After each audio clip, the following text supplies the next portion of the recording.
já há alguns anos, mais de 20, e temos o conhecimento, através da vivência, do estudo, da importância de uma reunião como essa, que se divide em diversas partes. Existe um momento que antecede a fala, que é a ambiência espiritual.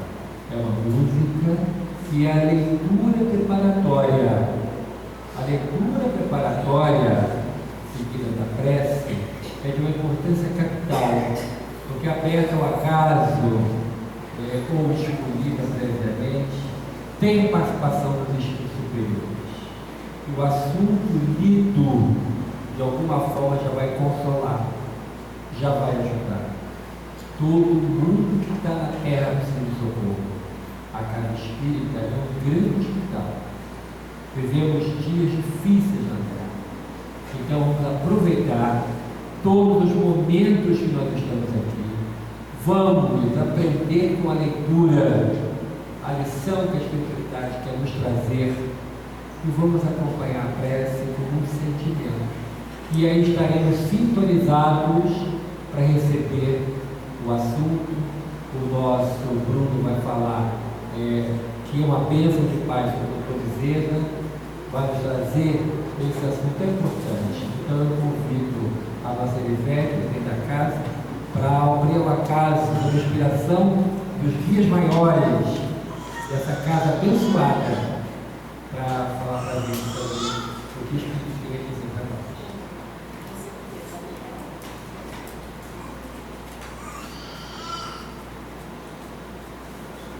Não te enganes.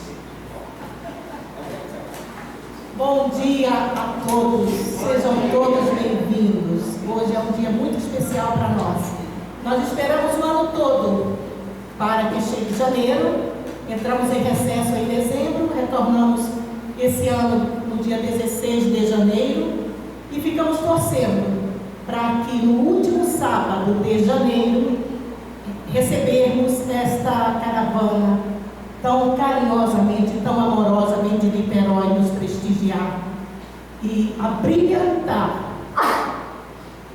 a nós e a esta casa. Sejam todos bem-vindos. Então, o tema de hoje da nossa leitura é Não te enganes. Vou passar para cá.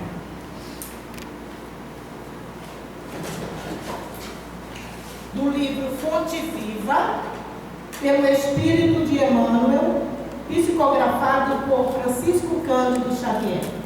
Não te enganes. Olhai para as coisas olhais para as coisas segundo as aparências? Se alguém confia de si mesmo que é do Cristo, pense outra vez isto consigo, que assim como ele é do Cristo, também nós do Cristo somos. Paulo, 2 Coríntios, capítulo 10, versículo 7. Não te enganes acerca da nossa necessidade comum no aperfeiçoamento. Muita vez, superestimando nossos valores, acreditamos-nos privilegiados na arte da elevação. E em tais circunstâncias, costumamos esquecer impensadamente que outros estão fazendo pelo bem muito mais que nós mesmos. O vagalume acende leves relâmpagos nas trevas e se supõe o príncipe da luz, mas encontra a vela acesa que o ofusca. A vela empavona-se sobre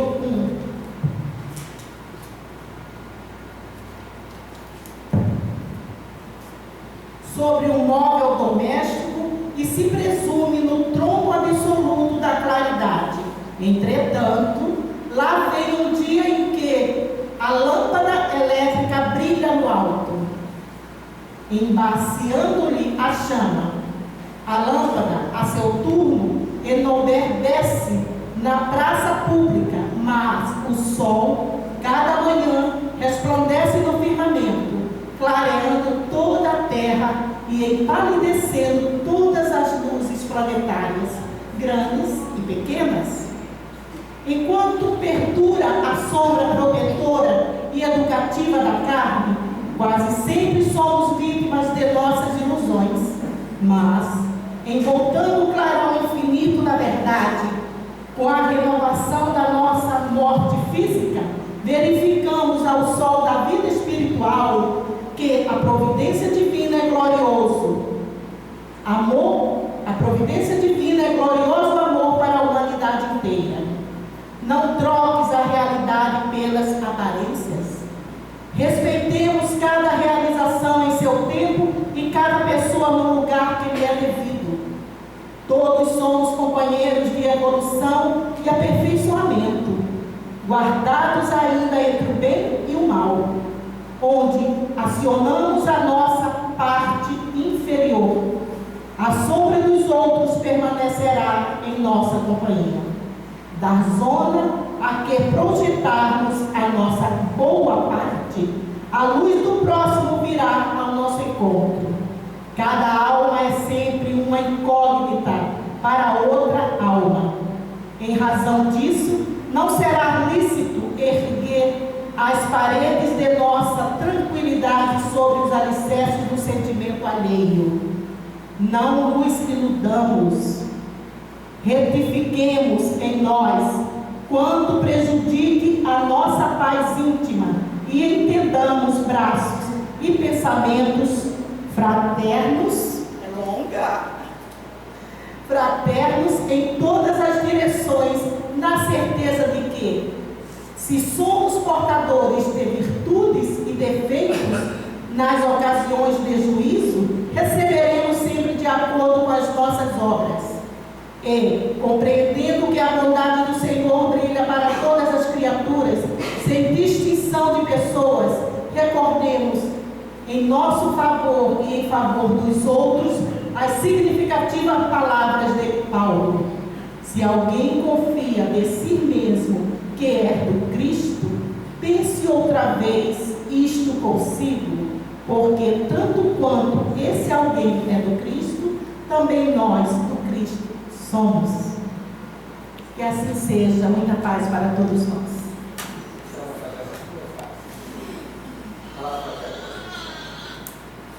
Então, depois dessa ambiência, preparação com a música, com a preparação com a leitura, que já nos faz, começar a refletir, a nos elevarmos.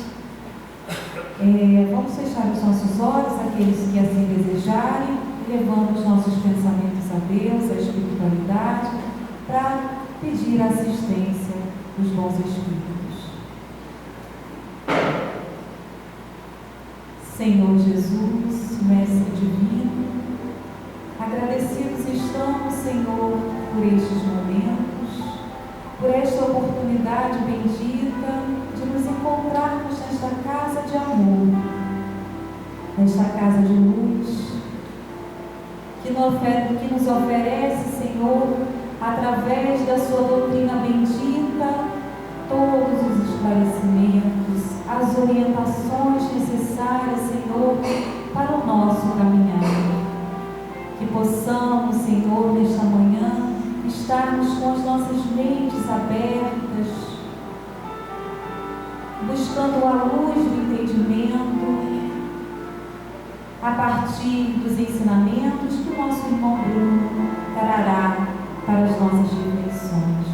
Que possamos estar, acima de tudo, com os nossos corações sensibilizados, fraternos, para que possamos sentir todas as vibrações amorosas advindas do alto, do nosso querido patrono Bezerra de Menezes, que tem também a responsabilidade com esta casa humilde, mas que se esforça para realizar o bom trabalho para o Cristo, para Ti, Senhor. E somos todos Teus trabalhadores. Ajuda-nos mais uma vez neste momento e fique conosco hoje e agora e sempre. Graças a Deus.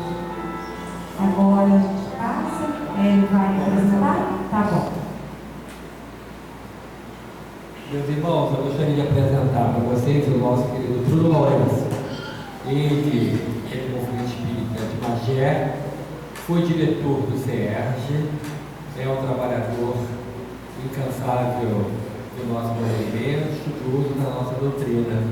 Ele vai hoje nos conduzir sobre o patrono dessa nossa caravana, o nosso querido Dr. Bezerra de Menezes. Mas antes de passar a palavra para ele, eu não vou fazer palestra não, vou só dar um pequeno testemunho.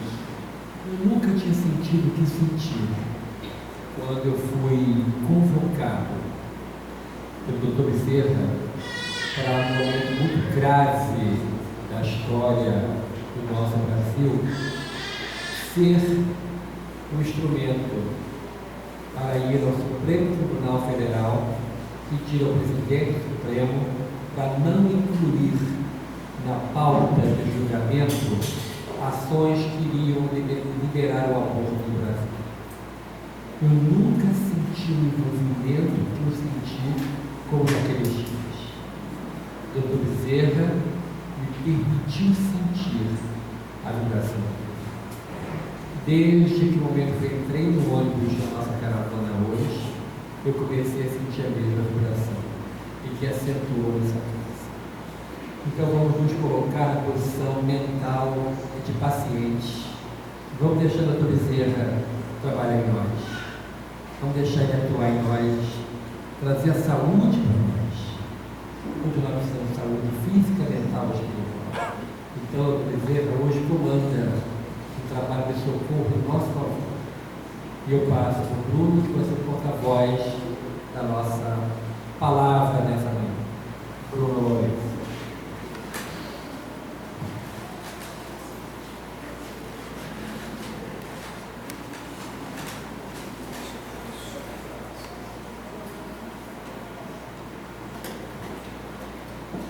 De onde vem o viajor triste e cansado?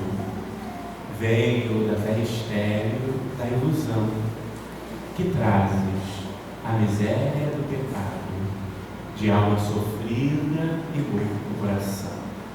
A quem me dera a bênção da esperança, quem me dera consola a desventura, mas a fé generosa, humilde e mansa, deu-lhe o braço e falou-lhe com doçura. Venha ao Mestre que ampara os pobrezinhos, que consola e esclarece os sofredores, pois com o mundo uma flor tem 1000 espinhos, mas com Jesus um espinho tem 1000 flores.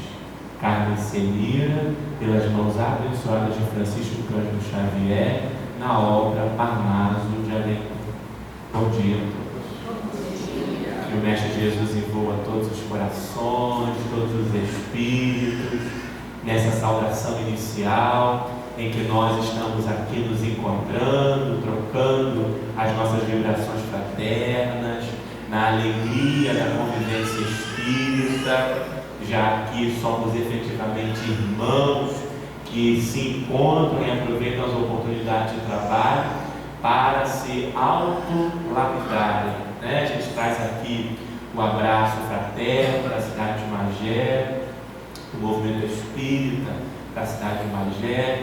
O Hélio começou aqui a intervenção dele dizendo que ele tinha 20 anos de movimento espírita. Aí isso acabou me convidando a fazer as contas de quantos anos eu tinha de movimento, que de idade eu sei, não esqueço não. Ainda não estou igual ao Hélio, esquecendo a idade não. E aí eu me dei conta de que eu tenho 17 anos de movimento espírita. Eu tenho mais de 20, falei 20, mas esse cara não fez. Ah, tá.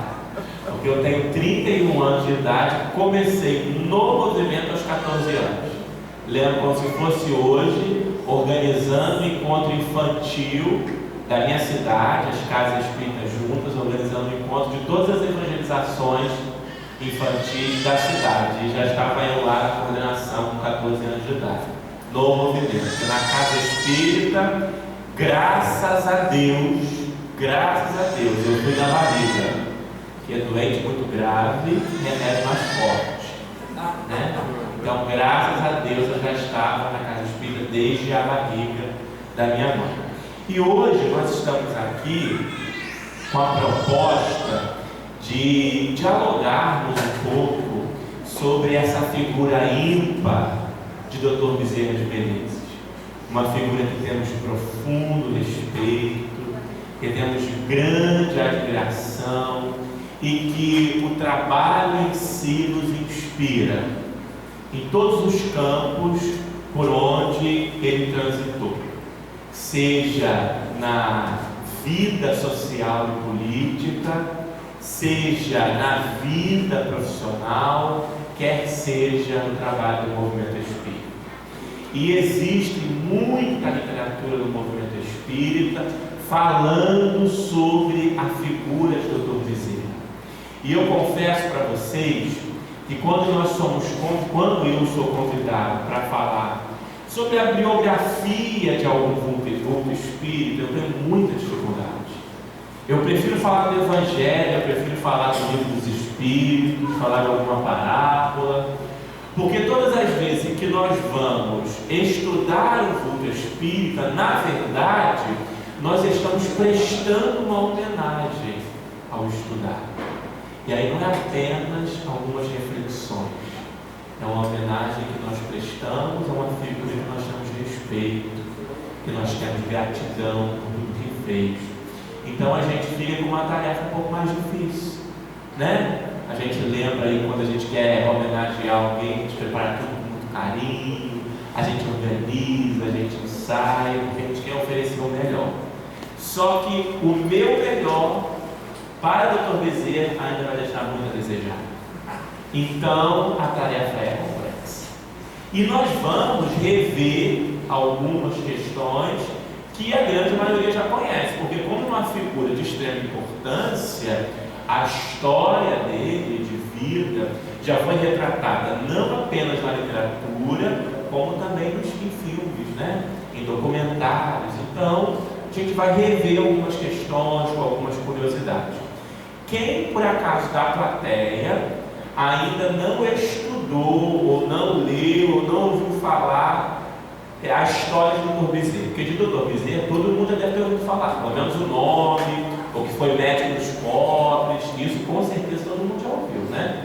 Agora, a história dele, tem alguém que não tenha estudado, conhecido assim, os detalhes da história de vida dele? Gente, não precisa ficar com vergonha, nós somos entre irmãos. Então nós temos aí algum. Tá vendo? E quando fala que está entre irmãos, o pessoal fica com coragem. Não é para ficar muito à vontade também não, viu gente? Vamos lá. Então nós temos aí uns 6, 7 companheiros que vão ter contato com a história do Dr. Bezerra através do nosso diálogo aqui. Bem, eu preparei uma apresentação, porque são muitas informações relevantes, né, e que vão nos ajudando a conduzir aqui o nosso diálogo. Gente, eu comecei que horas, hein? Para você ficar perdido. Tá, mas eu costumo ser muito disciplinado, viu? Costumo ser muito disciplinado. Então essa é a figura de Dr. Bezerra, na verdade, é uma imagem que foi trabalhada de acordo com todas as imagens e retratos que se tem dele da época. Então foi construída aí numa versão mais atual, uma imagem que eu gosto muito, acho muito bonita. E aí, a primeira informação relevante para a gente conversar sobre o Dr. Bezerra é já deixar bem claro qual foi o papel espiritual dele no retorno ao nosso planeta. Porque ele reencarna nessa existência em que adota a personalidade do médico dos pobres com um papel específico. E lá na obra Brasil, Coração do Mundo, Pátria do Evangelho, uma obra que merece ser estudada, que merece ser refletida, que merece ser conhecida por todos nós, porque quem não conhece a obra, quem não sabe efetivamente dos projetos espirituais estabelecidos pelo Cristo, quando escuta Brasil, Coração do Mundo, Pátria do Evangelho, acha que a obra foi um delírio de Francisco Cândido Xavier. Acha que Chico se deixou levar pelas mãos do grande grande poeta, do grande escritor Humberto de Campos, para escrever um romance. Ele está grandemente equivocado. Grandemente equivocado. O que Chico faz ali, na verdade, é descrever aquilo que Humberto de Campos percebe no mundo espiritual e que já estava estabelecido como projeto para o desenvolvimento do pensamento cristão no nosso planeta. E quem tem dúvida, busque no Evangelho de Mateus uma parábola que tem o título como Parábola dos Vinhateiros Homicidas. O título é um pouco assustador, mas é um momento em que Jesus, dialogando com os seus discípulos, vai deixar a seguinte proposta de reflexão. Ele vai dizer que o Senhor de muitas terras arrenda algumas terras a alguns agricultores e constrói ao redor dela um muro, uma cova, ergue no centro uma torre, dando a entender que esse dono das terras estava fazendo de tudo para proteger a terra. E num determinado momento ele trata para os agricultores: olha, eu estou indo para um país distante, vou deixar as terras com vocês, vocês vão trabalhar nelas. No momento certo, eu virei para buscar os frutos que me cabem, porque eu estou arrendando as terras a vocês. E se vai. No momento da colheita, esse dono das terras, isso é Jesus contando, envia alguns servidores seus ao contato com aqueles agricultores para pegar os frutos que cabiam ao dono daquelas terras. Os agricultores, diz o Cristo, quando notam a presença dos enviados do Senhor, dizem assim: eles vão levar todo o fruto da colheita. Nós não podemos permitir, vamos matá-los. E matam os servos do Senhor. E aí, quando o Senhor toma notícia daqueles fatos, ele pensa assim: não, eu vou enviar mais servos, mas agora eu vou enviar um número maior de servos. E assim o faz. Quando esses servos se aproximam daquelas terras, os agricultores percebem: e agora tem um número maior, vamos nos reunir, e tornam a repetir aqueles atos ultrajantes. Quando o Senhor toma contato com mais essas informações, assim: agora eu vou enviar o meu filho, porque o meu filho eles respeitarão. E envia o seu filho. Quando o filho do Senhor se aproxima das terras, os agricultores, reconhecendo nele o herdeiro, dizem: ele é o herdeiro, ele vai querer pegar todas as terras, vamos matá-lo e atirá-lo para fora daqui. E assim o faz. Aí, a essa altura da parábola, Jesus para e pergunta aos discípulos: que fará o Senhor a esses agricultores? E aí os discípulos respondem: certamente, Senhor, lhes farão sofrer muitos ultrajes e lhes tirará as terras, entregando a outros agricultores, a fim de que, na época dos frutos, lhe ofereçam a parte que lhe cabe. E aí Jesus categoricamente diz: e a pedra escolhida será tomada por ela, e o meu evangelho vos será tirado e será entregue a outra nação, para que lá produza seus frutos. Vejam vocês, fala do Cristo, que vamos ver depois reproduzida no verbo de Emmanuel, na introdução da obra Brasil, Coração do Mundo, e na fala de Humberto de Campos, que a árvore do Evangelho foi transplantada da Palestina para a terra do Brasil. Então, os projetos espirituais estabelecidos para o Brasil, estampados na obra Brasil, Coração do Mundo, Pátria do Evangelho, não são delírios utópicos de Francisco Cândido Xavier e Humberto de Campos. São, na verdade, resultado de um grande projeto espiritual que já estava estabelecido pelo Cristo, caso a Palestina não conseguisse cumprir o seu papel. E aí, nessa obra, depois que o Brasil é descoberto, que os trabalhos se iniciam, há uma grande reunião no mundo espiritual, com muitos espíritos comprometidos com o desenvolvimento desse esse trabalho, liderados por Ismael. Entre eles, lá estava Dr. Bezerra de Menezes. E aí, nessa grande reunião, Ismael começa a transitar por entre os ilustres companheiros que estavam ali presentes e para de frente ao Dr. Bezerra e diz assim: descerás as lutas terrestres, tendo por objetivo concretizar as nossas energias do país do Cruzeiro. Referencia ao Brasil. Dirigindo-as para o alvo sagrado dos nossos esforços. Agruparás todos os elementos dispersos com a dedicação do teu Espírito, a fim de que possamos criar o nosso núcleo de atividades espirituais dentro dos altos propósitos de reforma e de regeneração. Não precisamos te explicar quão delicada é a tua missão, mas se observares plenamente o código de Jesus e contando com a nossa assistência espiritual, pulverizarás a base de esperança e de humildade todos os obstáculos, consolidando o início da nossa obra, que é a de Jesus, no seio da pátria do seu Evangelho. E se a luta vai ser grande, lembra-te que não será menor a compensação do Senhor, que é o caminho, a verdade e a vida.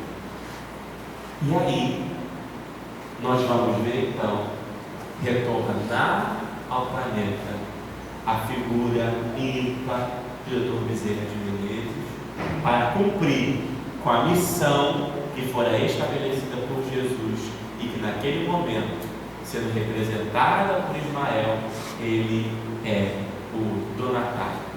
Então é dessa figura que nós vamos conversar, que tem esse grande papel. E eu não sei se vocês perceberam, porque Ismael já desde então deixa claro com ele o papel de disseminação do Evangelho e de agrupamento de elementos esparsos.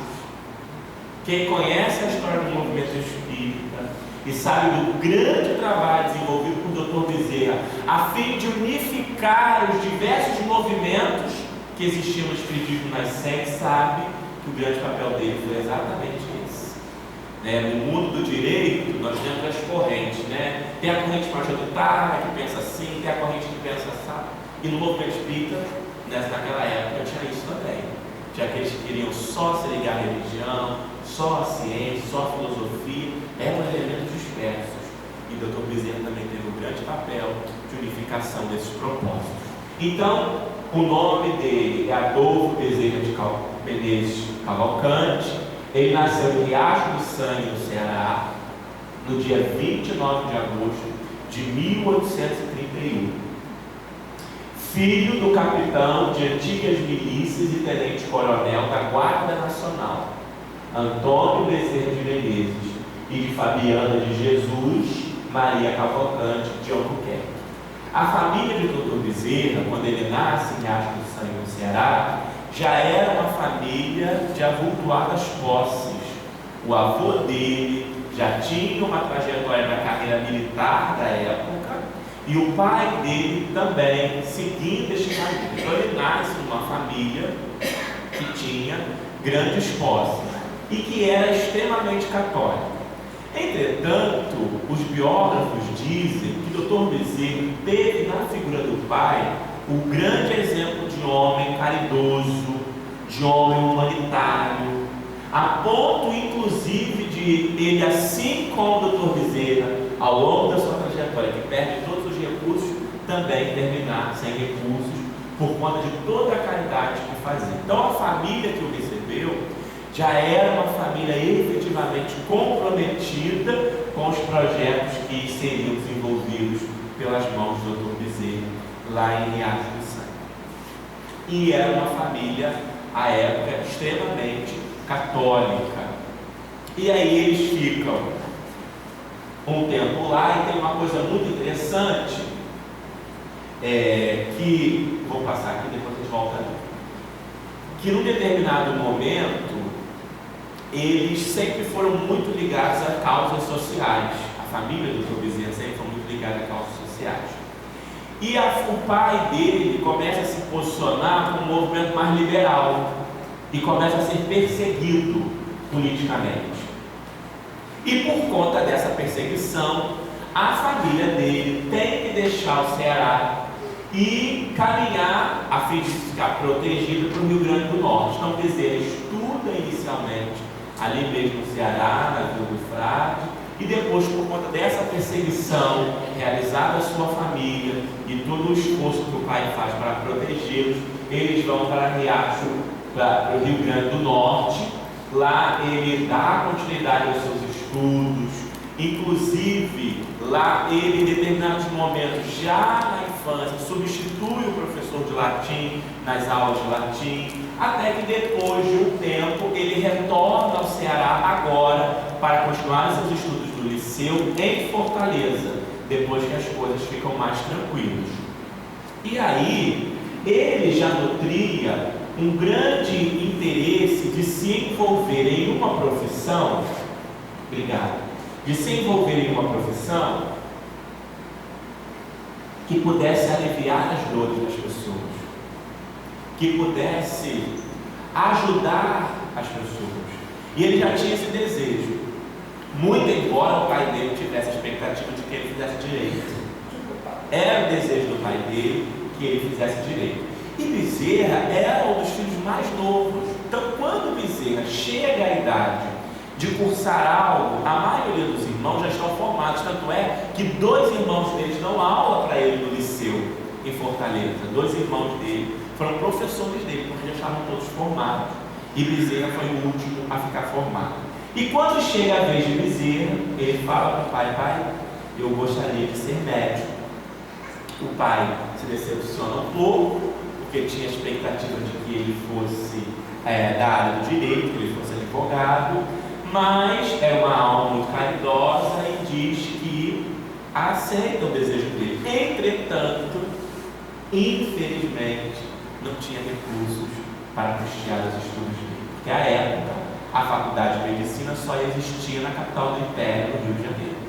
Ele teria que ser enviado para o Rio de Janeiro para estudar, e o pai já estava sem recursos, porque o avô de Bezerra foi também perseguido politicamente e chega a ser preso por conta dessas questões políticas, do posicionamento mais liberal deles em um determinado momento da história.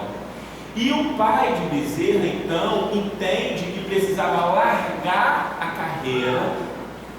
a carreira militar, para empenhar todos os esforços dele para libertar o pai, que podia ser condenado ao fuzilamento. E é interessante que a história diz que todos que foram presos junto com o avô de Bezerra foram fuzilados e mortos. O único que não foi o avô dele.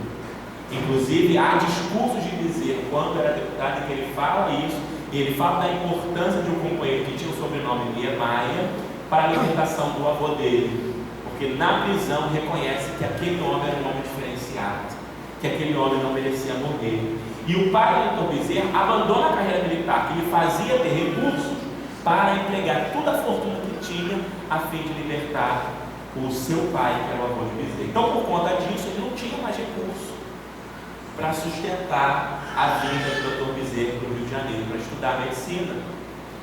Mas Bezerra e a família era uma família muito querida, porque era uma família que fazia muito caridade.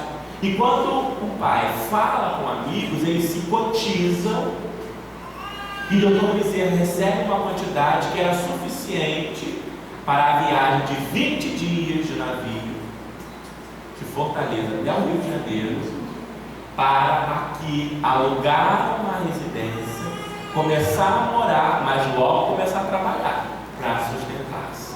E aí Bezerra vem para o Rio de Janeiro, 20 dias de navio, chega na capital do Império, e ali nós temos muitas histórias, incluindo aquela história que em um determinado momento da vida do seu estudo, ele já estava cheio de dívidas, os pais não tinham condições de ajudar, e ele já estava com o aluguel muito atrasado, ele não sabia o que fazer, mas ele era muito católico, a família era muito católica, e ele sempre dizia que duas coisas no catolicismo tocavam ele profundamente: a crença em Deus e a questão da existência da água. E ele tinha também um amor muito grande por Maria, muito grande por Maria. E aí, no momento de muita dificuldade financeira, ele ora a Maria, pedindo ajuda, porque tudo que era possível fazer, ele fazia. Aulas de reforço, tudo que ele podia para ganhar dinheiro, ele fazia. E aí, ele faz uma oração numa noite. No dia seguinte, bate a porta dele um jovem. É aqui que mora Bezerra? Adolfo? Não, sou eu, sim. Ah, então, eu vim dizer que o senhor dá aulas particulares. Sim, então, eu queria contratar o senhor me dar algo mais aulas. Pode? Claro, qual é a disciplina? Ah, então, matemática. Era a única disciplina que o Dr. Bezerra não tinha grandes conhecimentos. E aí ele diz assim: matemática? Não, mas eu quero que seja o senhor. Não, tudo bem. Então vamos fazer o seguinte: eu te dou as aulas, mas eu preciso que você me dê uma semana para que eu prepare, para que eu estude.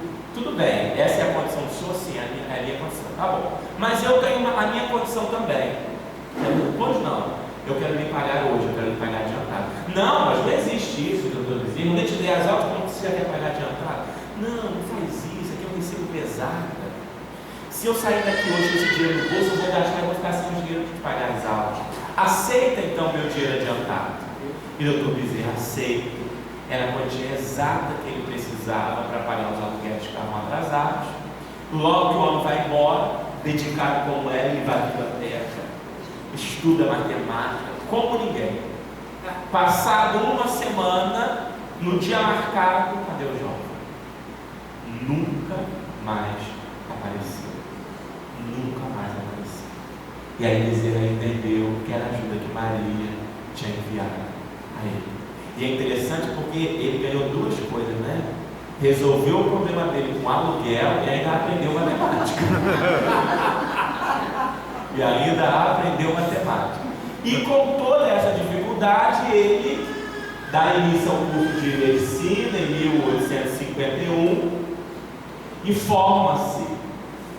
E aí, quando ele forma, olha o entendimento dele. Não sei se tem algum médico aqui, tá? Na plateia. Mas olha o entendimento de Bezerra acerca da medicina. Olha o que ele diz: o verdadeiro médico é isto: não tem o direito de acabar a refeição, de escolher a hora, de inquirir se é longe ou perto, ou que não acorde por estar com visitas, por ter trabalhado e achar-se fadigado, ou por ser alta a noite, mau o caminho e o tempo, ficar perto ou longe do morro, o que, sobretudo, pede um carro a quem não tem o que pagar a receita, ou que diz a quem lhe chora a porta que procure este.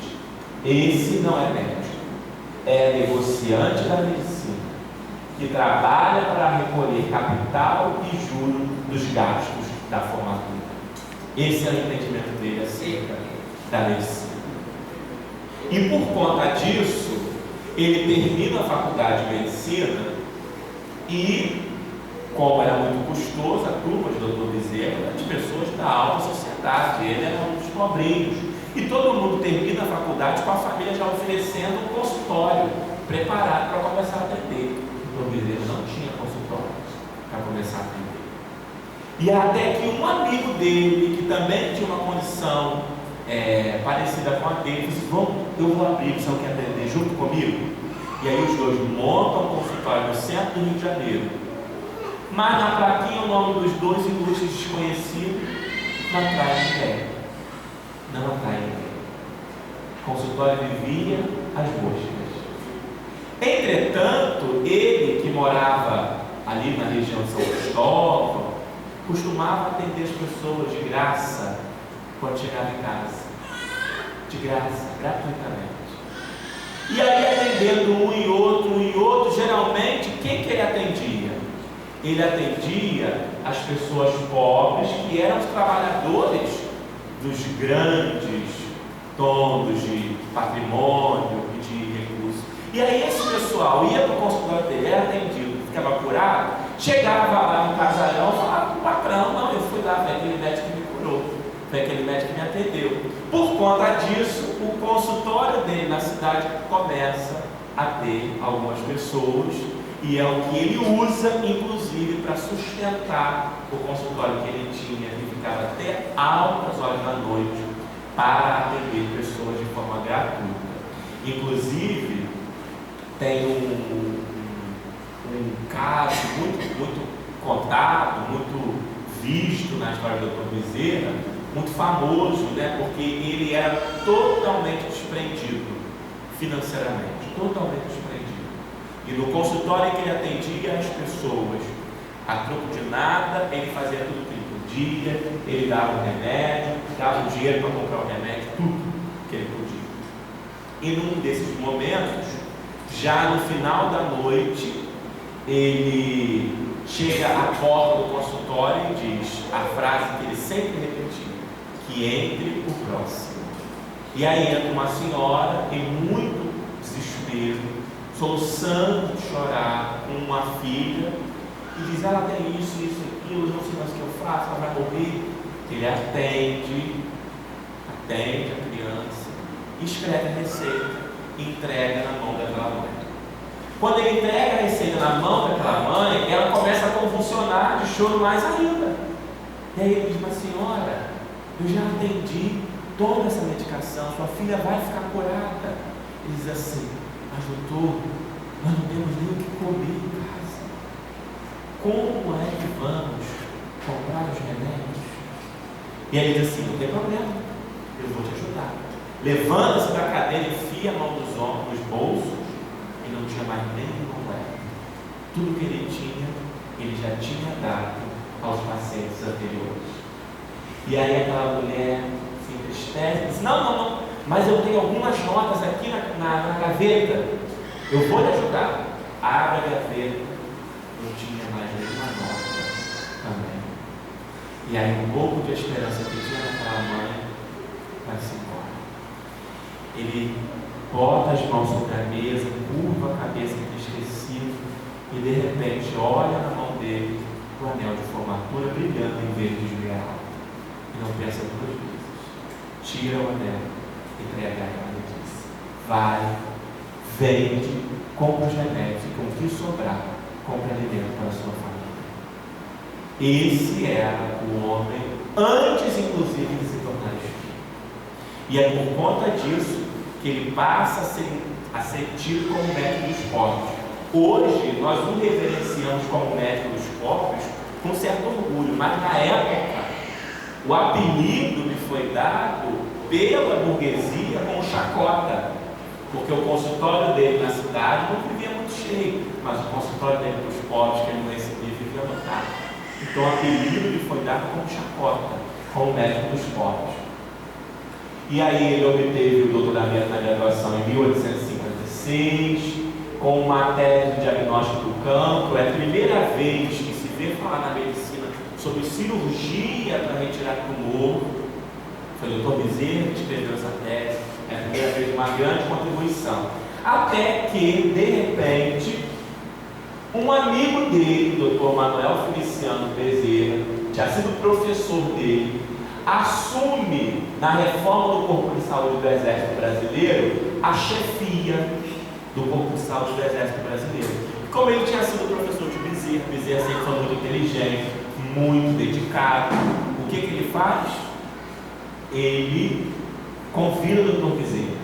E aí o Dr. Bezerra faz tudo o que tinha que fazer e entra no Corpo de Saúde do Exército Brasileiro. E a partir daí que ele começa a ter algum recurso financeiro por conta do trabalho na área militar. Até que ela está em mesmo?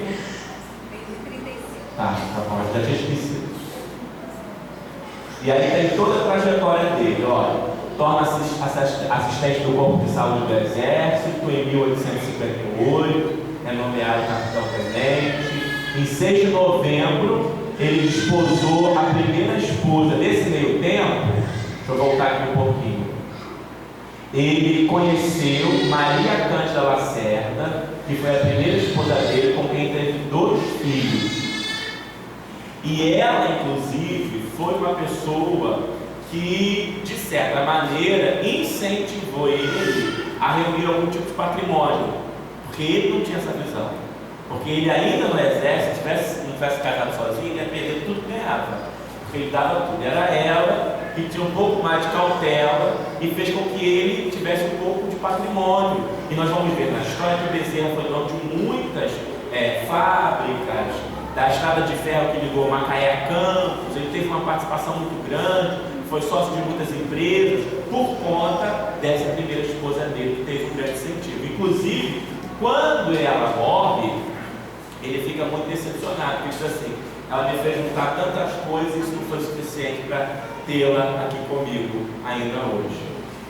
E nesse meio tempo, o que acontece?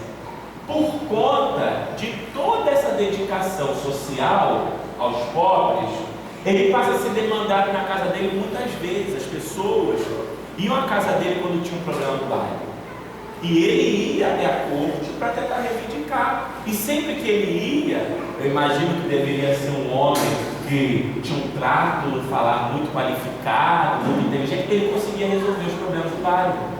Então as pessoas começam a cortejá-lo no sentido de que ele se torne vereador.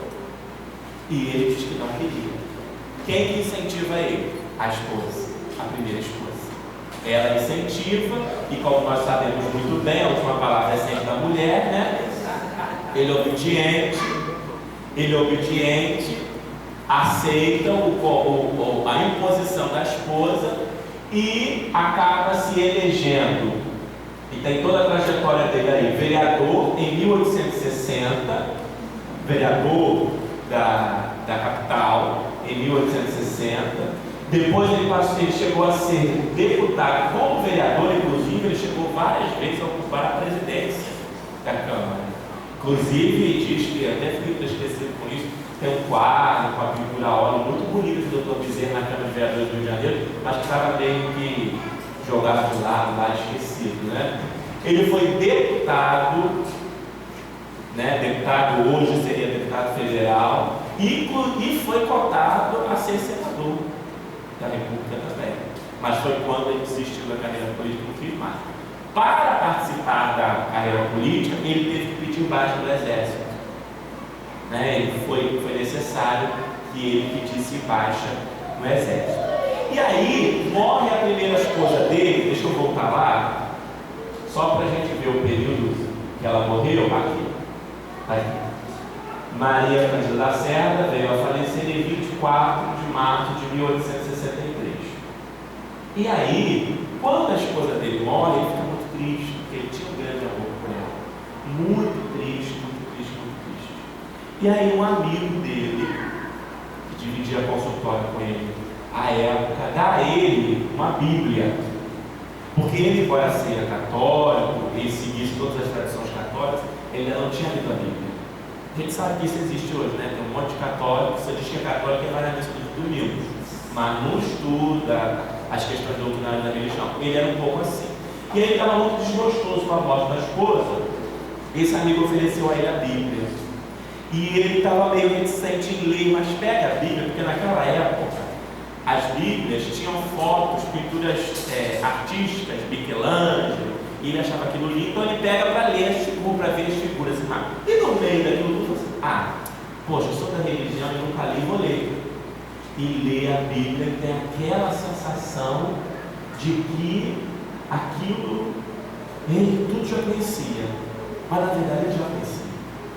Ele já conhecia porque ele foi o 13º apóstolo, né? Ele foi aquele homem que na passagem de Jesus sobe a árvore para vê-lo. Jesus convida para que ele desça. Zaqueu vai com ele na casa dele, janta. Ele naquele momento diz: Senhor, se eu fiz algo de errado, eu vou retribuir em dobro todo mundo, eu vou distribuir metade do meu patrimônio. Já naquela época caridoso. E quando Judas se suicida, há na literatura mediúnica explica as informações de que Pedro, mediunicamente, envolvendo e conhecendo e recebendo a mensagem de Jesus, convida ele para completar o colégio apostólico. E ele muda de nome para se chamar Matias. Então, por isso ele conhecia aquele homem. Por isso, quando ele lê a Bíblia, ele se consola e tem a ligeira sensação de que já conhecia toda aquela história. E aí, vai indo o tempo e ele acaba casando novamente. Por quê? Porque ele, como era muito envolvido com a política, trabalhava muito, saía da política, ia para o consultório atender gratuitamente, que ele nunca parou de serviço caritativo, ele tinha 2 filhos pequenos. Como que ele ia fazer para cuidar? A irmã da esposa dele, por parte de mãe, diz assim: não tem problema, você pode fazer suas coisas, eu vou para sua casa e cuido dessas crianças, eu tenho filhos. E ele aceita. E aí, se hoje já tem isso, imagina naquela época também, né? O povo começa na comunidade a falar: ih, lá, a outra. Mas a irmã morreu, já estava tentando roubar mais da irmã, não nem de ponto esfriar. E não era nada disso, realmente não era. Ela sabia do compromisso dele social e queria cuidar dos sobrinhos, já que ela não tinha filhos. E aí, o doutor Bezerra escuta aquela conversa toda, aquela fofoca que está rodando na cidade, e chama ela para conversar, porque ele era um homem muito digno. Ele disse: estão falando isso. Eu acho que você não merece. Eu acho que isso não é digno para o que você está fazendo com a minha família. Então eu quero resolver isso de uma vez por todas. Mas como? Vamos nos casar. Vamos nos casar, porque aí o povo não vai ter mais o que falar.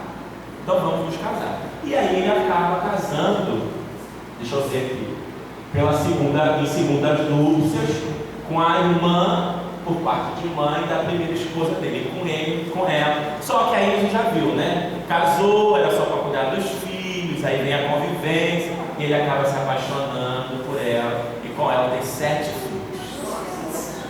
Ainda tem gente que diz que é mais. Cada tem biólogo que diz que eles tiveram mais filhos, mas eu preferi ficar com 7, que eu já acho que é muito. 7 filhos. 7 filhos. E as coisas vão caminhando na política. Na política ele é um grande militante abolicionista,